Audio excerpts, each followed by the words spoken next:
America और Israel ने Iran में वो बम मारे जिसने पूरी दुनिया के हर घर के चूल्हे तक को हिला डाले।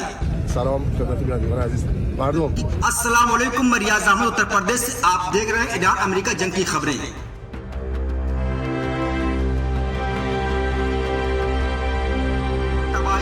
अब लड़ाई और तबाही तेल के मोर्चे पर है। रविवार को इजराइल ने ईरान के तेल के 30 डिपो पर हमला किया। जवाब में सोमवार को ईरान ने बहरीन के सबसे बड़े तेल डिपो बैपको पर हमला कर दिया। पश्चिमी तेहरान का तेल डिपो अभी भी जल रहा है और उससे काला धुआं उड़ रहा है। कहा जा रहा है कि ये धुआं दूर तक फैल सकता है, यहाँ तक कि भारत तक आने की आशंका जताई जा रही है। इसके कारण तेजाबी बारिश का खतरा भी बढ़ता जा रहा है और हवा भी जहरीली होने की बात कही जा रही है। युद्ध अब 10वें दिन में दाखिल हो चुका है, लेकिन अभी तक साफ नहीं है कि ये क्यों शुरू हुआ, कब तक चलेगा और इसके असली कारण क्या है। ईरान के Islamic revolutionary guard corps IRGC ने चेतावनी दी है कि अगर अमेरिका कच्चे तेल का भाव $200 प्रति बैरल तक जाते देखना चाहता है तो यह खेल जारी रखे। सवाल ये है क्या कोई भी देश $200 प्रति बैरल का बोझ उठा पाएगा। ईरान का कहना है कि अगर उसके तेल डिपो पर हमला होगा तो वो भी तेल डिपो को ही निशाना बनाएगा। लगता है कि ईरान की इस धमकी का असर अमेरिका पर पड़ा। अमेरिका ने कहा है कि वह ईरान के ऊर्जा ठिकानों पर हमला नहीं करेगा, लेकिन सवाल उठता है कि जब इजराइल ने ईरान के 30 तेल डिपो पर हमला किया तब अमेरिका चुप क्यों था। अब सूत्रों के हवाले से खबरें आ रही हैं कि अमेरिका इजराइल के इस हमले से नाराज है, लेकिन ऐसी खबर तब क्यों नहीं आई जब स्कूल पर बम गिरा था। तेल के मामले में ही ये खबर क्यों आई, क्योंकि जब इसका असर बाजार पर पड़ने लगता है और बड़े बड़े आर्थिक नुकसान की आशंका दिख रही है, अंदर ही अंदर बातचीत हो रही है। क्या डोनाल्ड ट्रंप बेंजामिन नेतन्याहू के सामने नाराजगी जता सकते हैं? शायद नहीं। उनकी ही पार्टी के कुछ सेनेटर सोशल मीडिया पर इजराइल से कह रहे हैं कि जब ईरान के लोग फिर से अपना देश बनाएंगे तो उन्हें तेल की जरूरत पड़ेगी, इसलिए सोच समझकर हमला करना चाहिए।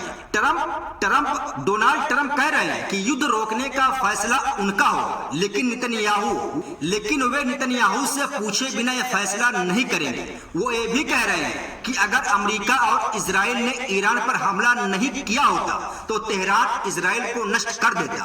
एक ही बयान में ट्रंप अपनी ताकत और अपनी कमजोरी दोनों दिखा देते हैं।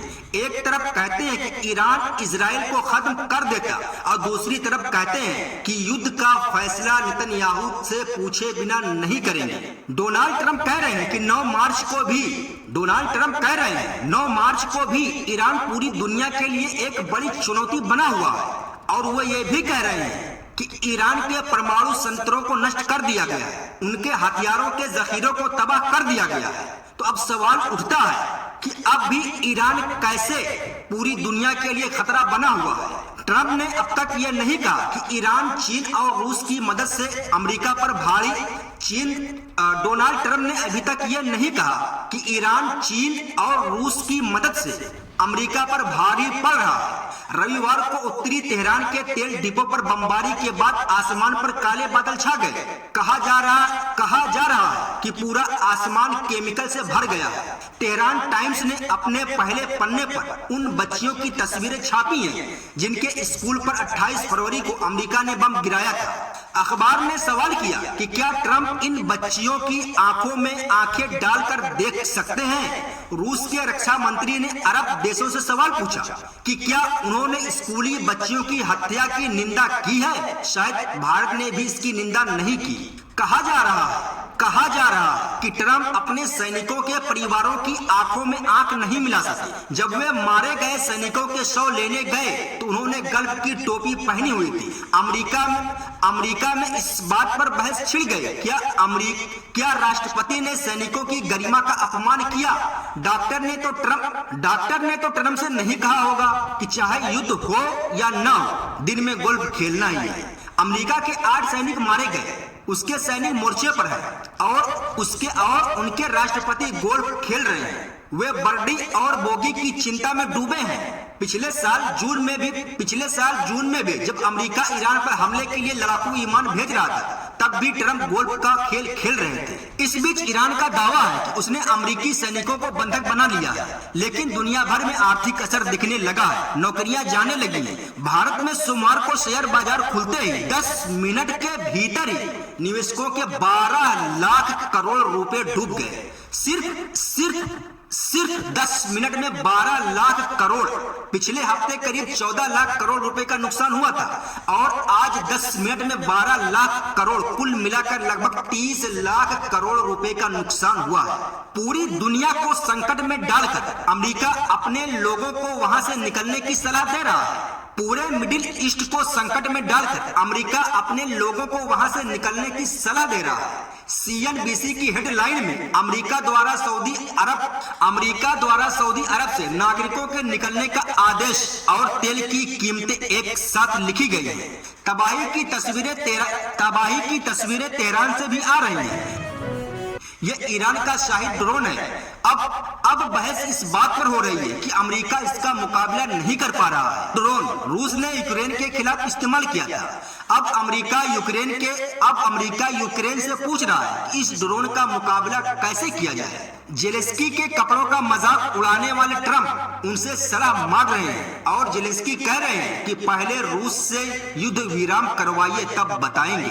दुनिया का सबसे बड़ा रक्षा बजट रखने वाला देश एक ऐसे देश से मदद मांग रहा है जो 4 साल से रूस से लड़ रहा है। यूक्रेन लगातार रूस के शाही ड्रोन का सामना कर रहा है। अब अमेरिका के कहने पर यूक्रेन अपने ड्रोन विशेषज्ञों को मिडिल ईस्ट भेज रहा है। विश्लेषण में कहा जा रहा है कि अमेरिका धीरे धीरे समझ रहा है कि $40 लाख के PAC-3 इंटरसेप्टर से $30,000 के ईरानी ड्रोन को मारना समझदारी नहीं है। दूसरी तरफ ऑस्ट्रेलिया ने कहा है कि वो खाड़ी देशों की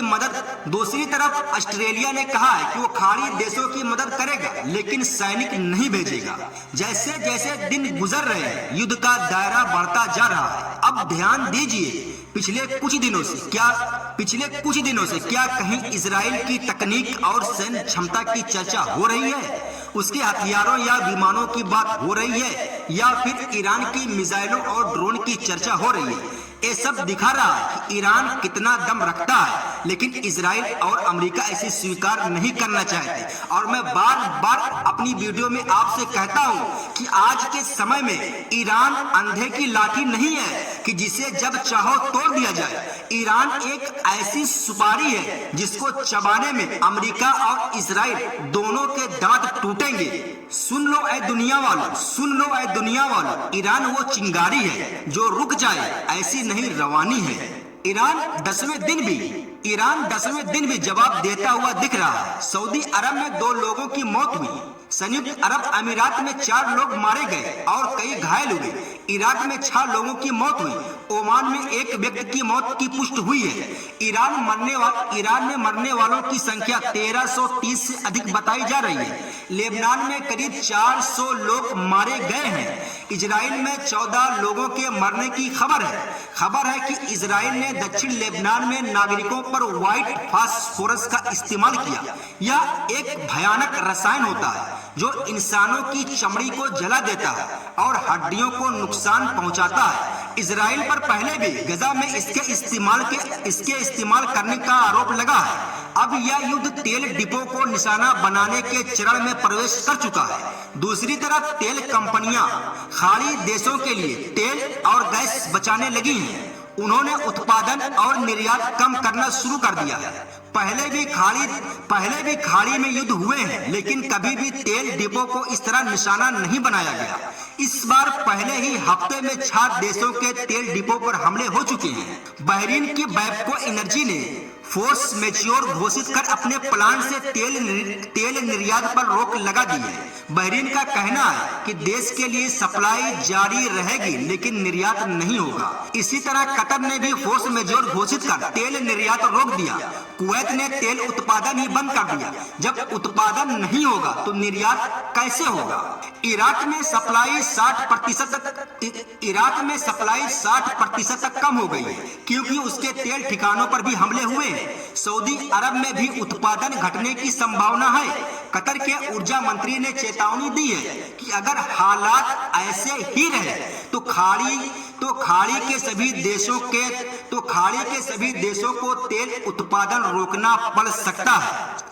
इसका सीधा असर हमारी जेब पर पड़ेगा। पेट्रोल, डीजल और गैस के दाम बढ़ सकते हैं और उनकी कमी भी हो सकती है। स्ट्रेट ऑफ हॉर्मुज लगभग ठप है। वहां से तेल के जहाजों का गुजरना रुक गया है। हर रोज 100 से अधिक टैंकर गुजरते थे, अब 1-2 का गुजरना भी बड़ी बात है। दूसरी तरफ भारत में कांग्रेस अध्यक्ष मल्लिकार्जुन खड़गे ने राज्यसभा में आपात चर्चा की मांग की है।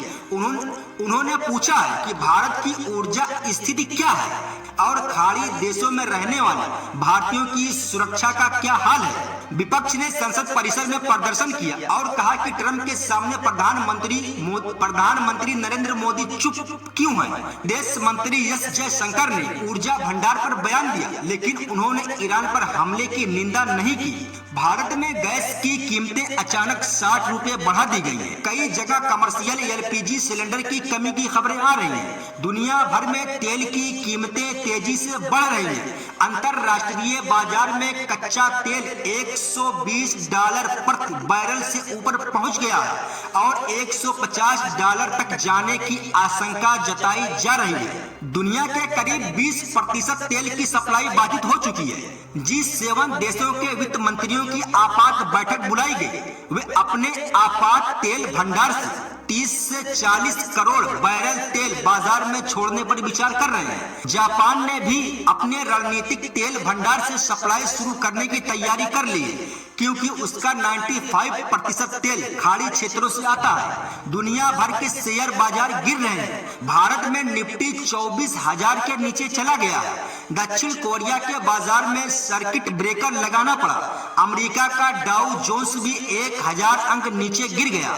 खाड़ी देश के लगभग 10 करोड़ लोग पीने के पानी के लिए डेसैलिनेशन प्लांट पर निर्भर है। अगर ये प्लांट बंद हो गए तो कुवैत, कतर, यूएई और सऊदी अरब के कई हिस्सों में जीवन मुश्किल हो जाएगा।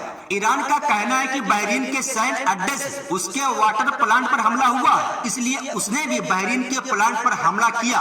बहरीन ने कहा है कि पानी की सप्लाई जारी है, लेकिन प्लांट को नुकसान हुआ है। ईरान के विदेश मंत्री अब्बास अराक्ची ने कहा कि अमेरिका ने दक्षिण ईरान के वाटर प्लांट पर हमला किया, लेकिन अमेरिका के सेंट्रल कमांड ने इससे इनकार किया है।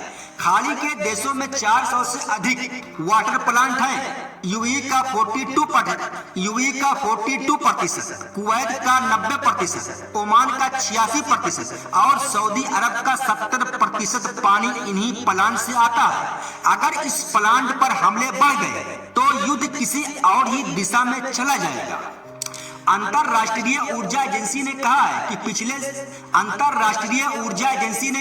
पिछले 1 साल से तेल की सप्लाई मांग से अधिक थी, लेकिन अगर युद्ध लंबा चला तो बाजार में भारी कमी आ सकती है। दुनिया के शेयर बाजार गिर रहे हैं और फैक्ट्रियां बंद हो रही हैं। लोग मर रहे हैं, लेकिन कुछ नेता अपनी राजनीति में लगे हुए हैं। आज की दुनिया में देशों का कोई बड़ा गुट नहीं रह गया है। कुछ नेताओं के छोटे छोटे गुट बन गए हैं। 2 नेता हमला करते हैं, 2 चुप रहते हैं और बाकी दुनिया इसकी कीमत चुकाती है।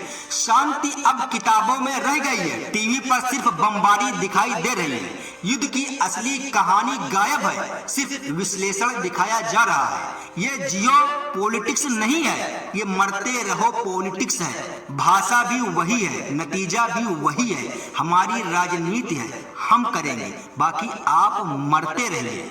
इसे जियो पॉलिटिक्स नहीं, मरो पॉलिटिक्स कहना चाहिए। इसी के साथ इस वीडियो को यहीं पर खत्म करते हैं। मिलते हैं अगले वीडियो में, तब तक अपना ख्याल रखिए। अस्सलाम वालेकुम व रहमतुल्लाहि व बरकातुहू। जय हिंद, जय उत्तर प्रदेश।